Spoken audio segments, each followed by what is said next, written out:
ಪ್ರತಿ ವರ್ಷದಂತೆ ಈ ವರ್ಷ ಕೂಡ 25 ಹಳ್ಳಿಗೆ ನಾಯಿ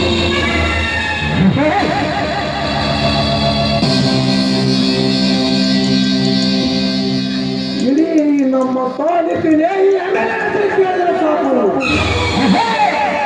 ಈ ಸರ್ಕಾರವೇ ಗಡಗಡೆ ನಡೆಯುತ್ತದೆ.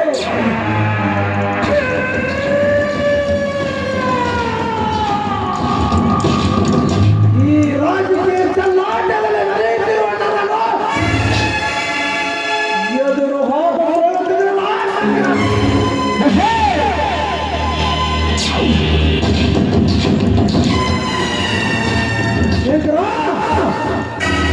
ನನ್ನ ಫ್ಯಾಕ್ಟರಿಯ ಕಬ್ಬು ಹೊಡೆಯುತ್ತಿರುವುದೀಗ ಮಗನೇ ಬಿಲ್ಲ ಬಿತ್ತಿ ಅಂತ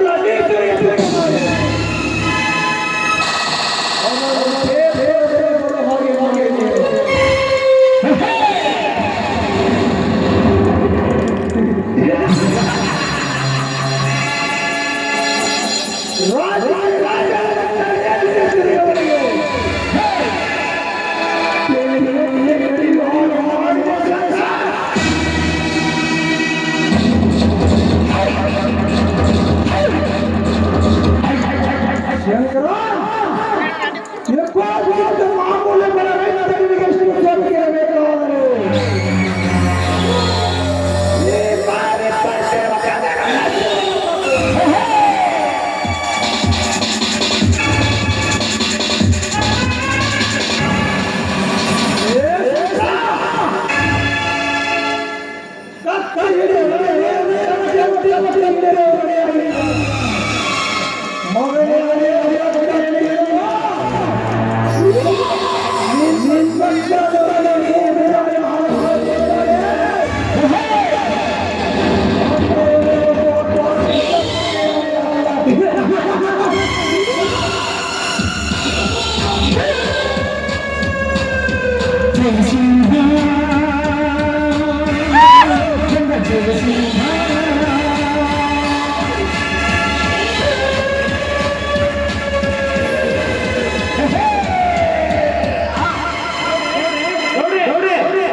ಲೈಟ್ರೆ ಹಾಕಲ್ ಸಂತೋಷಕ್ಕೆ ನಿನಗೇನು ಕೊಟ್ಟರು ಕೊಡುವುದು. ಶಿವ ಇನ್ನೊಂದು ಮುಖ್ಯವಾದ ಕೆಲಸವಿದೆ. ಅದನ್ನು ಮಾಡಿಕೊಂಡು ಬಂದರೆ ನನಗೆ 5 ರೂಪಾಯಿ ಕೊಡುತ್ತೇನೆ.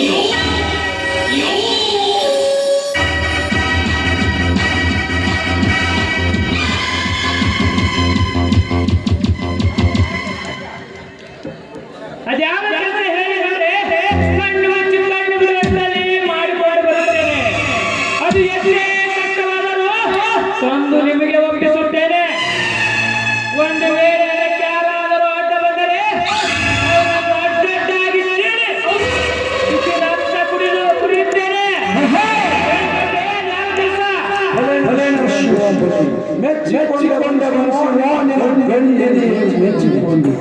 ಈ ಕೆಲಸ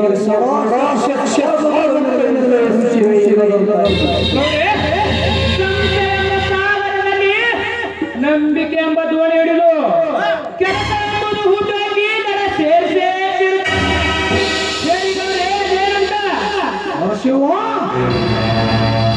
ಒಂದು ಕಾರ್ತಿಕ ಮಾಸ ಶುಕ್ರವಾರದ ಶಂಕರದೇವಿಗೆ ಬಂಗಾರ ಶುಕ್ರವಾರಿ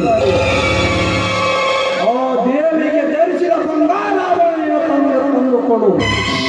ಅಂದು ಬಂದಿರುವ ಡೂಪ್ಲಿಕೇಟ್ ಆಭರಣ ಧರಿಸಿ ಬರಬೇಕದಕ್ಕೆ ಮಂತ್ರಿಯ ನಿಮ್ಮ ಕೆಲಸ ಐದು ತಿಳಿದುಕೊಳ್ಳ್ರಿ, ಮಾಡಿಕೊಂಡು ಬರ್ತೇನೆ.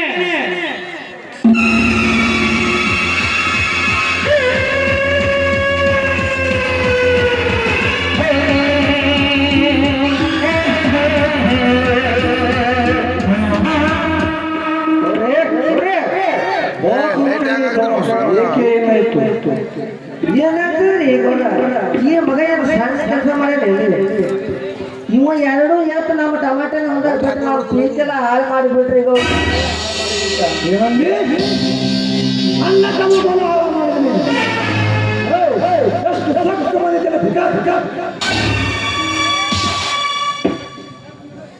ಸಾವುಕಾರೆ ಹೊಡಿಬೇಡ್ರಿ ಅಪ್ಪ, ಹೊಡಿಬೇಡ್ರಿ. ನಿಮ್ಮ ಕಾಲಿಗೆ ದಯವಿಟ್ಟು ನಾ ಹೇಳೋದನ್ನ ಸ್ವಲ್ಪ ಕೇಳ್ರಿ ಅಪ್ಪ, ಕೇಳ್ರಿ. ನಾನು ನನ್ನ ಎತ್ತಿನ ಹಿಡ್ಕೊಂಡು ನಮ್ಮ ಹೊಲಕ್ಕೆ ಹೊಂಟಿದ್ದೆ.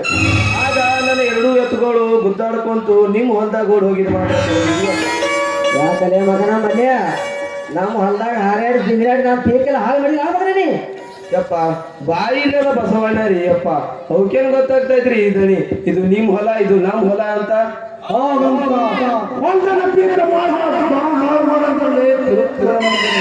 ಗೌಡ್ರೆ ಅವ ಹಾಗೆ ಹೇಳಿದ್ರೆ ಕೇಳಿದ್ರಿ ಗೌಡ್ರ. ಅದಕ್ಕೆ ಈ ಮಗನ 2 ಎತ್ತುಗಳು ಕೊಂಡಡಿಗೆ ಹಾಕೊಂಡು ಹೇಳ್ರಿ ಗೌಡ್ರ. ಗೌಡ್ರ ಬಾಯಿಲ್ಲದ ಮೂಕ ಪ್ರಾಣಿನ ಗಿಡಕ್ಕೆ ಕಟ್ಟಿ ಹಾಕಿ ಮೈ ಹುಣ್ಣಾಗಂಗ ಹೊಡೆದ್ರ ಅವು ಏನಂತ ಉತ್ತರ ಕೊಡ್ಬೇಕ್ರಿ ಅಪ್ಪ, ನೀವೇ ಹೇಳ್ರಿ. ಆ ಎತ್ತಿನ ಹೊಡೆದ ನೋಡಿದ್ರ ನನ್ನ ಹೊಟ್ಯಾಗ ಖಾರ ಹಾಕ್ದಂಗ ಆಗ್ತೈತ್ರಿ, ಇದಳಿ ಖಾರ ಹಾಕ್ದಂಗ ಆಗ್ತೈತಿ. ದಯವಿಟ್ಟು ಇದೊಂದ್ಸಲ ಈ ಪಾಪಿ ತಪ್ಪನ ಹೊಟ್ಯಾಗ ಹಾಕೊಂಡು ಕ್ಷಮಿಸಿ ಬಿಡ್ರಪ್ಪ, ಕ್ಷಮಿಸಿ ಬಿಡ್ರಿ. ಇನ್ನು ಮುಂದೆ ಯಾವತ್ತೂ ಇಂಥ ತಪ್ಪು ಮಾಡೋದಿಲ್ಲ. ದಯವಿಟ್ಟು ನಾನು ಎತ್ತಿನ ಬಿಡಿಸ್ಕೊಡಿರ್ತಾನೆ, ಬಿಡಿಸ್ತೀನಿ, ನಿಮ್ಮ ಕಾಲಿಗೆ ಬೀಳ್ತೇನೆ. ಸರಿಯಾಗಿ ಮಾಡುವ ನಿಮ್ಮಂತ ಕ್ಷಮಿಸಲಿಕ್ಕೆ ಕುದುರೆಗೆ ತಲುಪಬಹುದು. ಎತ್ತಿನ ಕಟ್ಟ ಮೇಷಕ್ಕಾಗದರೆ ಎತ್ತಿನ ಎದುರು ಕೊಡ್ತಾರೆ. ಏ ಗೌಡ, ಬಾಯಿ ಬಿಗಿಡಿದು ಮಾತನಾಡು. ದೇಶಕ್ಕೆ ಅನ್ನ ಹಾಕುವ ರೈತನಿಗೆ ಸೂಳೆ ಮಕ್ಕಳು ಅಂತ ಬೈದ್ರೆ ಹಿಡಿದು ಹೋದಿತು ನಿನ್ನ ಬಾಯಿ. ನಾವು ರೈತರು ನಿಯತ್ತಿಗಾಗಿ ಬದುಕುವರು. ನಿಮ್ಮ ಹಾಗೆ ನೀತಿಗಂಟ ಕೆಲಸ ಮಾಡುವ ರಾಜಕಾರಣಿಯಲ್ಲ.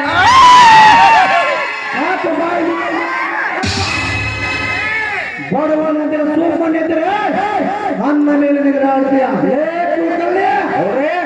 ತೆಗೆದುಕೊಂಡು ಬಾ ಚಾಚಿಯನ್ನು ಮೈ ಚರ್ಮಿಸಲು ಈಗ ಬುದ್ಧಿ ಗೌಡ್ರ ರೈತ ಅಂತ ರೈತ ದೇಶಕ್ಕೆ ಅನ್ನ ಹಾಕದಂತೆ ಮೊದಲು ನಿನ್ನ ಹೊಡೆದಿಗೆ ಅನ್ನ ಇದನ್ನು ನೋಡಿ ನೋಡಲೇ ನನ್ನ ಮಗನೇ.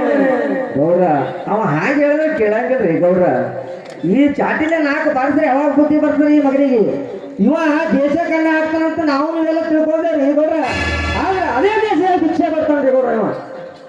ಏ ಕುಲಗಟ್ಟ ಕುಲಕರ್ಣಿ, ನಾವು ರೈತರು ದುಡಿದು ತಿನ್ನುತ್ತೇವೆ ವಿನಃ ಭಿಕ್ಷೆ ಎಂದು ಬೇಡಲಾರು. ಭಿಕ್ಷೆ ಬೇಡ ಸಾಹೇಬರು ಎಂದಿದ್ದರು ನಿಮ್ಮಂತ ರಾಜಕಾರಣಿಗಳು. ಈ ತರದಲ್ಲ. ಈ ನನಗೆ ಭಿಕ್ಷೆ ಹಾಲು ಓಟು ಸೊಗಸು ಬಂದಿದ್ದಲ್ಲ ಸ್ವಚ್ಛನ್ಯ ಪೂರ್ಣಿ. ನಾನು ತಿಂದು ಬಿಸಾಕಿದ ಎಂದಲ ನಾಯಿ ನೀನು. ನನಗೆ ಭಿಕ್ಷೆ ಹಾಲಿದೆ ಮಗನೇ. ನಾನು ಮನಸ್ಸು ಮಾಡಿದ ನಿನಗೆ ಭಿಕ್ಷೆ ಹಾಕದೆ ತೆಗೆದುಕೊಳ್ಳುವ ಮಗನೇ.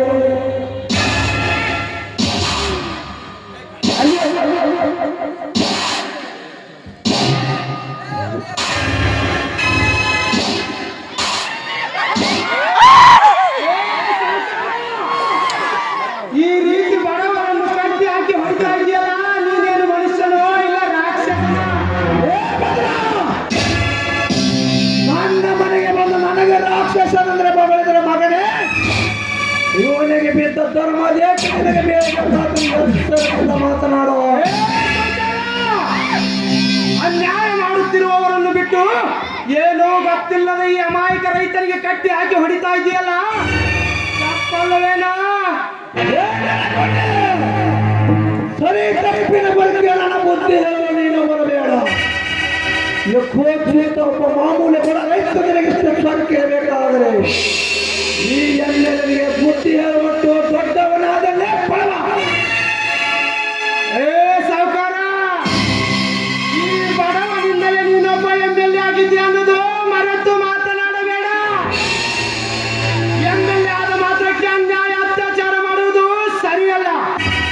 ನಿನ್ನನ್ನೇ ನಂಬಿಕೊಂಡು ಓಟು ಹಾಕಿದ ನಮ್ಮಂತ ಜನಗಳಿಗೆ ಸಹಾಯ ಮಾಡಿದರೆ ನಿನ್ನ MLA ಪದವಿಗೆ ಒಂದು ಬೆಲೆ ಆದ್ರೂ ಸಿಕ್ಕಿತ್ತು. ಯಾಕಲೇ ಮಗನ ತಮ್ಮ, ನಮ್ಮ ಮನೆಗೆ ಬಂದು ನಮಗ ಮಾತಾಡಿಕೊಂಡು ಯಾಕೆ ಮೈಯಾಗಿ ಮಗನ ಏ ಮಗ ಮಲ್ಲೇಶ್ ಏನು ಮಾಡಿದ್ರೆ ನೀನು ಗೊತ್ತು. ಇವ ನಮ್ಮ ಟಮಾಟೆ ಹೊಲ್ದಾಗ ಎಷ್ಟು ಬಿಟ್ಟು ನಾವು ಪೀಕಲ್ಲ ಏ ಕುಲಕರ್ಣಿ, ರೈತ ಅಂದ ಮೇಲೆ ನಮ್ಮ ಎತ್ತು ನಿಮ್ಮ ಹೊಲದಲ್ಲಿ ಹೋಗಬಹುದು, ನಾಳೆ ನಿಮ್ಮ ಎತ್ತು ನಮ್ಮ ಹೊಲದಲ್ಲಿ ಬರಬಹುದು.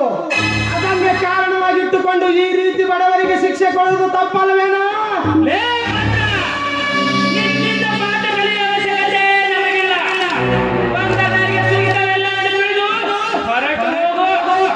ಅತಿ ಬುದ್ಧಿವಂತಿಗೆ ತೋರಿದವರು ಬಂದರೆ ಬುದ್ಧಿವಾರಿಗೆ ನಾವೇ ಸೂರ್ಯನೆಂದು ಹಾರಾಡುವುದು ಸರಿಯಲ್ಲ. ನಮ್ಮಂತ ರೈತಾಪಿ ಜನರು ರೊಚ್ಚಿಗೆದ್ರೆ ನಿಮ್ಮಂತ ಬಂಡ ಸೂಳೆ ಮಕ್ಕಳನ್ನು ಪಡೆದು ಬಾಯ್ದಾಕೊಳ್ತಾರೆ ಎನ್ನುವುದು ಮರೆತು ಮಾತನಾಡಬೇಡ.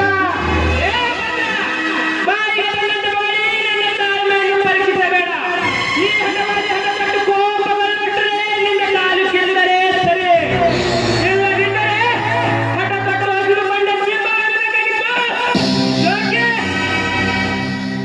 ನೋಡ್ರ, ತಪ್ಪು ಮಾಡಿದವನು ನಾನು ನನಗೆ ಶಿಕ್ಷೆ ಕೊಡಿ. ಅದನ್ನು ಬಿಟ್ಟು ಈ ಭದ್ರಣ್ಣನ ಮೇಲೆ ರೇಗಾಡು ಸರಿಯಲ್ಲ ಗೌಡ್ರಿ. ರೇಗಾಡು ಸಾಕು, ಬಾಯಿ ಮುಚ್ಚೋ ಕಪಿ. ನನ್ನ ಹೊಲ ಹಾಳು ಮಾಡಿದೆ, ನನಗೆ ಬುದ್ಧಿ ಹೇಳುವ ಬರುತ್ತೀಯ ಬುಡವ. ಬಡವನ ಕೋಪದವನಿಗೆ ನೋಡೆಂದ ಮಾತು ನೆನಪಿನಲ್ಲಿ ಇಟ್ಟುಕೊಂಡು ಮಾತನಾಡುವ. ಸಾವುಕಾರೆ, ಈ ಮಲ್ಲೇಶಿ ಎತ್ತು ನಿಮ್ಮ ಹೊಲದಲ್ಲಿ ಹೋಗಿದ್ದು ತಪ್ಪೇ. ಕ್ಷಮೆ ಕೇಳ್ತಾ ಇದ್ದೀನಿ, ದಯವಿಟ್ಟು ಅವನ ಎತ್ತುಗಳನ್ನು ಬಿಟ್ಟು ಬಿಡಿ. ಲೇ ತಮ್ಮ, ಹಾಳಾಗಿರೋ ನಂಬುದು, ಹಾಳು ಮಾಡಿದವ ಈ ಮಗ ಮಲ್ಲೇಶ. ನಮ್ಮಿಬ್ಬರು ಜಗದಾಗ ನಿಂದೇನಪ್ಪ ಕೆಲಸ? ಇಲ್ಲಿಂದ ಸುಮ್ಮನೆ ಹೋದ್ರೆ ನನಗೂ ಶಾಂತಿ, ನಿನಗೂ ಶಾಂತಿ. ಇಲ್ಲಿಯ ತನಕ ನಾನು ಶಾಂತ ರೀತಿಯಿಂದಲೇ ವರ್ತಿಸಿದ್ದೇನೆ. ಆದರೆ ನೀವು ಅದನ್ನೇ ಮುಂದುವರಿಸಿಕೊಂಡು ಹೋದ್ರೆ ನಾನು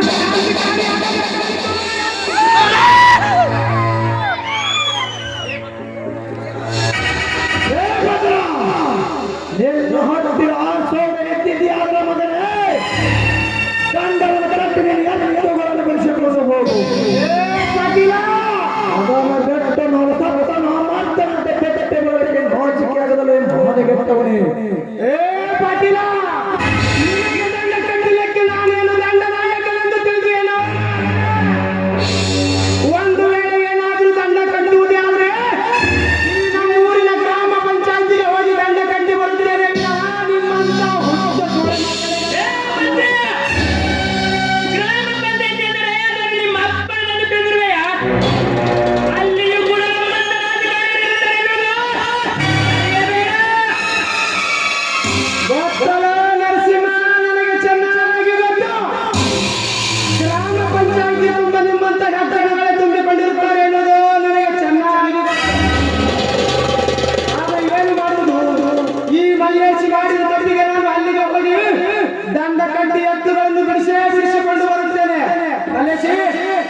ಅಂತ್ಯ ಅಲ್ಲ ಮಗನೇ, ಇದು ಆರಂಭದ ರಣರಂಗ. ನನ್ನನ್ನು ಎದುರಿ ಹಾಕಿಕೊಂಡು ಈ ಊರಲ್ಲಿ ನೀ ಹೇಗೆ ಬದುಕುತ್ತೀಯೋ ಬದುಕು. ಬದುಕಿಗೆ ಬರೀ ಎಳೆದು ಹರಿಶ್ಚಂದ್ರ ಘಾಟದ ಮೇಲೆ ಇರುವ ಆ ಬೈಲಿನ ಕೂಡ ಬೆಳಕೆ ಬೀಳಿಸುವಾಗ ಮಾಡದಿದ್ದರೆ ನನ್ನ ಹೆಸರು ಸೌಹಾರ್ದ ಶಿಷ್ಯಪ್ರವೀಣ. ಈ ನನ್ನ ಮಗನ ಹಿಂಗ ಬೆಳೆಯಾಗ ಹಿಂಗ ಬೆಳೆಯಾಗ ಒಂದಲ್ಲ ಒಂದೇ ದೊಡ್ಡ ಅದಕ್ಕ ಈ ನನ್ನ ಮಗನ ಕಲ್ಲೂರು ಬಸಗೌಡರು ಜೆಸಿಬಿ ತಂದು ಕಿತ್ತಂಬ್ರಿ ಗೌಡ್ರ ಇವನೇನ ಸಾಮಾನ್ಯದವರೆಂದು ನೀನು ತಿಳಿದುಕೊಳ್ಳ. ಇವನು ಮನೆತನದ ಮೇಲೆ ನೀನು ಒಂದು ಕಣ್ಣು ಇಟ್ಟುಕೊಳ್ಳಬೇಕು. ಗೌಡ್ರೆ, ಆಕಾಶದಲ್ಲಿ ಹಾರಾಡುವ ಗರುಡ ಕೈಯಿಂದ ಹಾವು ತಪ್ಪಿಸಿಕೊಳ್ಳಬಹುದು. ಕಾಡಿನಲ್ಲಿ ಹಸಿರುಕೊಂಡಿರುವ ಹುಲಿಯ ಬಾಯಿಂದ ಜಿಂಕೆ ತಪ್ಪಿಸಿಕೊಳ್ಳಬಹುದು. ಆದರೆ ಈ ನೆಚ್ಚಿನಿಂದ ತಪ್ಪಿಸಿಕೊಳ್ಳಲು ಅದೇನಿಗೂ ಸಾಧ್ಯವಿಲ್ಲ. ಇವನು ಸ್ವಾಮಿಯಾಗಿ ಸುಮ್ಮನಿದ್ದರೆ ಶ್ರೀರಾಮ ಸಿಟ್ಟಿಗೆ ಅದು ಸಿಡಿಯುತ್ತದೆ.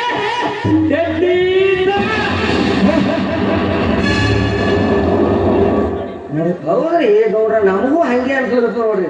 ಹಿಕ್ಕಟ್ಟೆ ಸಿಕ್ಕ ನಮ್ಮ ತೆಲಿ ಕಟ್ತಂದ್ರೆ ಆ ಮಗನ ಫಿನಿಶ್ ಮಾಡ್ಬಿಡ್ರಿ ಗೌಡ್ರ. ಏನು ಶಿವ, ನಾನು ಹೇಳಿದ ಕೆಲಸ ನೆನಪಿಗೆ ತಾನೆ. ನೆನಪಿದೆ ಗೌಡ್ರೆ. ಮುಂದಿನ ಕೆಲಸ ನೋಡಿಕೊಂಡು ಮನೆಗೆ ಹೋಗಿ ಬರೋಣ.